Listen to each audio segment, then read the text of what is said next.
লাল মাটির ধূসর লালচে পাহাড় দেখতে আমরা চলছি শেরপুর জেলার মধুটিলা গজনী অবকাশ কেন্দ্র এবং লাউচাপড়া।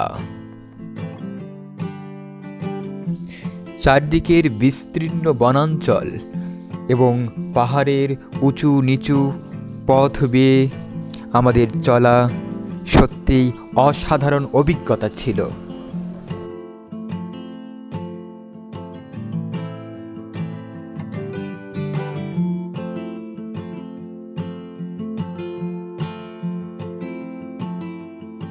আমরা উঠছি মধুটিলার সবচেয়ে উঁচু পাহাড়ে। এখানকার পাহাড়গুলো সত্যিই বিপজ্জনক এবং ভয়ঙ্কর। বর্ষাকালে এখানকার জায়গাগুলো আরও ভয়ঙ্কর সুন্দর হয়ে ওঠে, তখন সবুজে পরিপূর্ণতা পায়। প্রাকৃতিক পরিবেশ এবং এখানে কোনো কৃত্রিমতা নেই, একেবারেই প্রকৃতির আদলে যে পাহাড় টিলা সেভাবেই রেখে দেওয়া হয়েছে দর্শনার্থীদের জন্য। এবং জায়গাটা অনেক ওয়াইড, বেশ প্রশস্ত জায়গা, পাহাড়ের ঘাট সবকিছু দেখা যাচ্ছে, আসলেই চমৎকার। ধন্যবাদ স্যারকে।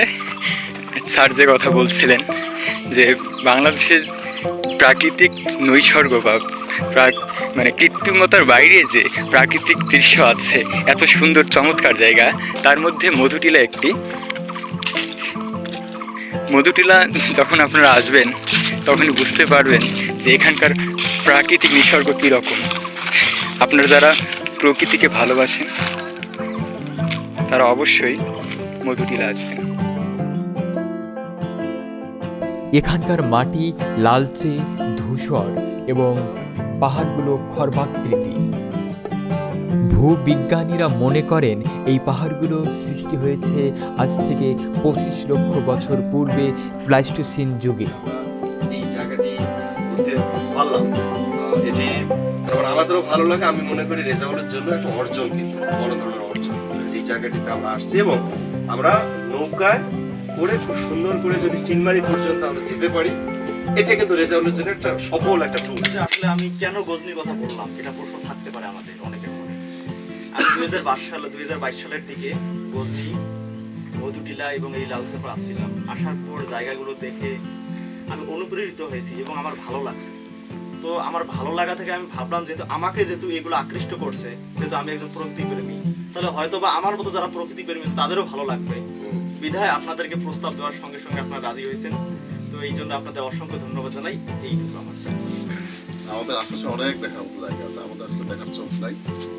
আর আমাদের একটা নেতিবাচক ধারণা আছে যে বাংলাদেশে কিছু নেই, আমাদেরকে কিছু দেখতে গেলে দেশের বাইরে। বাংলাদেশেও যে দেখার মতো অনেক কিছু আছে, এটা আসলে আমাদের নতুন প্রজন্ম এটা আবিষ্কার করতে। আমরা ইতিপূর্বে যে প্রোগ্রামগুলো করি বা ইয়ে করি, আজকে একেবারে আজকে কিন্তু আমাদের আর বই নিয়ে আলোচনা নাই। এখন আমরা দেখতেছি প্রকৃতি, গাছ। আমরা এখানে আসি, আমি অনেক গাছ দেখছি যেটা জীবনে আমি প্রথমে এইখানে আসি। তো 2019 থেকে 26 পর্যন্ত প্রায় 8 বছর। তো অনেক খাঁচার পাখি বন্দির মতো একটা অবস্থায় ছিলাম। তো স্যারের কাছে অনেক রিকোয়েস্ট করে ছুটি আর কি বিয়ে উপলক্ষে। তাই এখানে আসার উদ্দেশ্য দুইটা। প্রথমত হচ্ছে যে আমার মামা শ্বশুরের বিয়ে, আর দ্বিতীয়ত হচ্ছে যে ঘুরি বেড়া আর কি গজনি দেখা। তো বিয়ে শেষ হলো, ভাবলাম তো যাবো।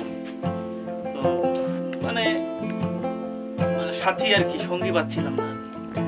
তো যাই হোক, কপালে ছিল এনার আর কি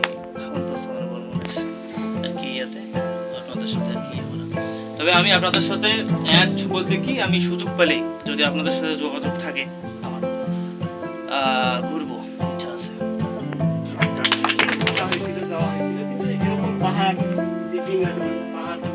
ওঠা নামা এটি খুব কম, মানে দেখা হয়নি বলা যায়।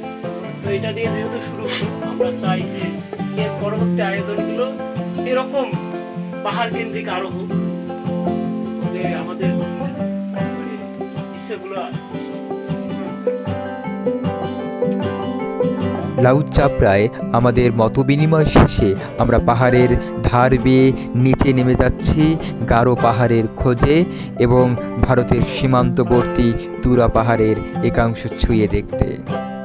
এখানকার বেশিরভাগ লোকজন খ্রিস্টান ধর্মাবলম্বীর গারো সম্প্রদায়ের।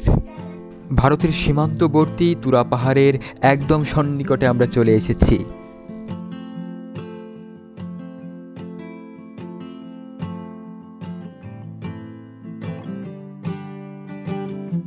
অবশেষে নদ নদী পাহাড় ও সবুজাব পৃথিবীর পথে ভ্রমণের একাংশ হিসেবে স্মৃতি হয়ে রইল আমাদের মধুটিলা, গজনি অবকাশ কেন্দ্র ও লাউচাপড়া ভ্রমণ।